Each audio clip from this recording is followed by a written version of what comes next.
Bonjour à tous et bienvenue dans cette nouvelle vidéo. Aujourd'hui, je vous présente la belle BMW 240i.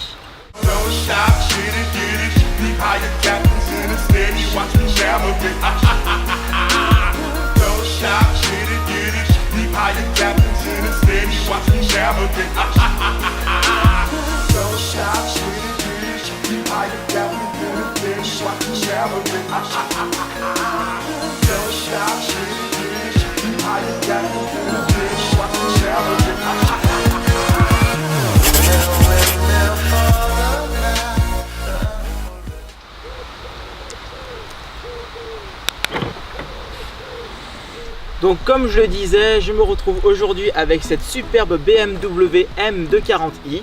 Alors la 240i ce n'est pas la M2. Cette 240i est comparable par exemple à l'Audi S3 et la M2 est comparable à l'Audi RS3. Pour reconnaître la M2, vous avez à l'avant le petit logo M. Là ici sur la M240i, il est sur les ailes avant. Et à l'arrière, vous avez affiché M2. Autre différence entre cette M240i et la M2, vous avez par exemple le choix entre la propulsion et la version X-Drive, alors que la M2 est proposée uniquement en version propulsion. Côté motorisation, on retrouve le fameux 6 cylindres de chez BMW qui est un 3 litres turbo et qui développe 340 chevaux. Alors pour la 235i, on se retrouve avec toujours un 6 cylindres en ligne turbo qui est à 326 chevaux et la M2 toujours avec le 6 cylindres avec 370 chevaux. Donc cette 240i pèse dans les 1,5 tonne, ça reste plutôt correct au niveau du poids. Vous avez aussi deux sorties d'échappement sur la M240i par exemple, et sur la M2 vous avez 4 sorties d'échappement. Le coffre quant à lui fait 390 litres, ce qui reste plutôt correct pour une sportive coupée. Côté dimension du véhicule, on se retrouve avec un véhicule qui fait 4,45 m de long et 1,77 m de large. Alors c'est une question de goût effectivement, mais je trouve que ce bleu et ce gris anthracite se marient plutôt bien. Après c'est une question de goût, comme je le dis bien sûr. Et les dimensions de cette M240i est du 225/40/18. Je trouve que BMW l'a plutôt bien réussi ce petit coupé. Moi j'ai toujours adoré ce petit coupé. Je l'avais vu au salon de l'auto à Genève en version blanche avec les rayures rouges et bleues. Elle était absolument magnifique. Ça a été mon coup de cœur quand j'étais au salon de l'auto. Je ne sais plus en quelle année elle a été présentée, mais vraiment ça a été mon coup de cœur, il me semble.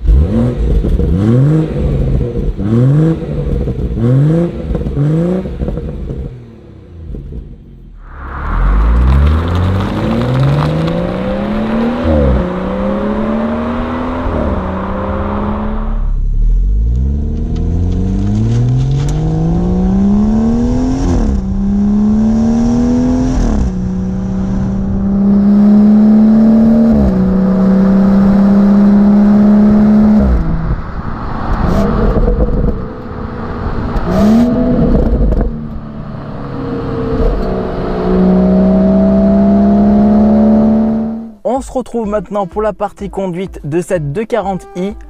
Écoutez, je vous propose qu'on démarre le moteur. Quelle de mélodie du 6 cylindres. Et je vous propose qu'on se mette sur le petit mode sport. Hein, petit mode sport des familles qui va bien. Pas le sport plus, hein, non, le petit sport. Je ne suis pas pilote. Voilà. Allez, c'est parti. On y va pour la partie conduite. Cette BM a un moteur 6 cylindres en ligne turbo de 340 chevaux et le couple est disponible à 1500 tours minute, donc c'est impressionnant quoi. Vraiment une marche d'enfer ce 6 cylindres, c'est une merveille chez BM bien évidemment. Couplé avec une boîte, la boîte 8, c'est pas la boîte DKG à 7 rapports à double embrayage, c'est la boîte auto 8 rapports classique, mais qui fait extrêmement bien le taf. Comme d'habitude chez BM, rien à leur reprocher sur leur boîte, comme toutes les voitures allemandes d'ailleurs. Ils font d'excellentes boîtes auto. Oh, ça pousse. Ça pousse très très fort. La tenue de route est juste excellente.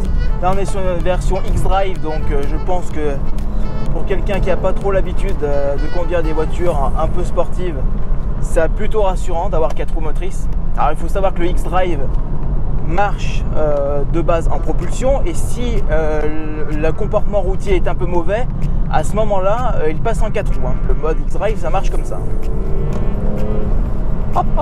Ça pousse, mais un truc de malade.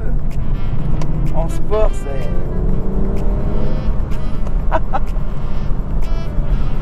c'est énorme sur les petites routes. Franchement, les sièges sont hyper bien. C'est des sièges Alcantara avec des surpiqûres bleues, qui rappellent bien sûr le côté M. On a ce toucher de volant, le cuir du volant qui est très très agréable à prendre en main. Comme toujours chez BM, ils arrivent à faire des volants qui sont très agréables en main. C'est vrai que j'ai pas parlé des équipements intérieurs de la voiture, mais on retrouve quand même une voiture qui est très bien équipée. On retrouve un écran multimédia, la clim auto et tout ce qui s'ensuit, quoi. Elle est vraiment assez bien équipée, et elle a aussi le kit son Harman Kardon, donc ce qui est tout simplement excellent, comme sur la Giulia que je viens d'essayer précédemment. Côté comportement routier, écoutez, vraiment la voiture reste collée à la route. Là, quand j'ai pris les petites routes pour aller jusqu'au barrage, elle reste vraiment collée à la route, c'est impressionnant. Le comportement routier est très très bon. Côté confort, on a un compromis qui est assez intéressant. On a ce côté un peu raide des Allemandes. Les Allemands nous habituent à avoir une voiture assez raide en comportement routier au niveau des suspensions. Mais bon, sur une sportive, c'est tout à fait normal. Mais non, ils ont essayé de faire un compromis qui est plutôt assez bon dans l'ensemble. Et puis les sièges aident, je trouve, comme c'est des sièges assez moelleux, c'est pas des sièges forcément en cuir qui sont un peu plus durs, ou des sièges baquets par exemple. Le compromis est bon sur cette 240i, du moins sur celle-ci. L'échappement sur cette voiture est vraiment extra. On a un crépitement de l'échappement qui est juste excellent. Et vraiment, c'est très flatteur aux oreilles. Mais ça reste quand même, je trouve, même en mode sport, ça reste assez feutré, je trouve. C'est dommage que les voitures sportives ne fassent pas plus de bruit que ça, tout en restant civilisées. Mais on n'a pas un ressenti de bruit tellement énorme maintenant que les voitures sportives. C'était, je trouve, plus violent que ça à l'époque. C'était un peu mieux. Ça cassait peut-être plus les oreilles, mais en attendant, c'était plus flatteur aux oreilles. Mais toujours, ceci dit, le bruit est quand même assez sympa sur cette M2. Donc on a 4 modes de conduite. On a le mode Eco Pro qui est là pour faire des économies de carburant principalement.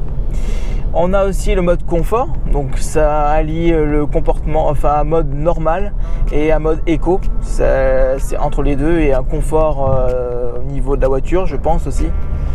On a le mode sport là qui est un réglage assez dynamique, sans pour autant être trop dangereux. Les aides ne sont pas désactivées, il y a encore les aides un petit peu. Et le mode sport plus, là par contre, on passe vraiment sur un truc très très dynamique où la voiture est beaucoup plus libérée au niveau des éléments de sécurité. Là, l'anti-patinage et l'ESP sont désactivés. Pour moi, comme je ne suis pas un pilote expérimenté, je reste sur le mode sport, bien évidemment.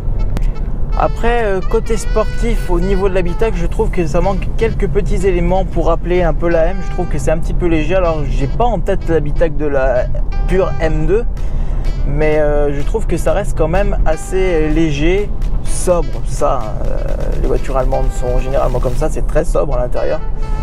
C'est très noir, tout ça. Mais il manque quelques petits éléments. On a bien sûr le M240i qui est affiché sur le compteur, mais il manque quelques petits éléments.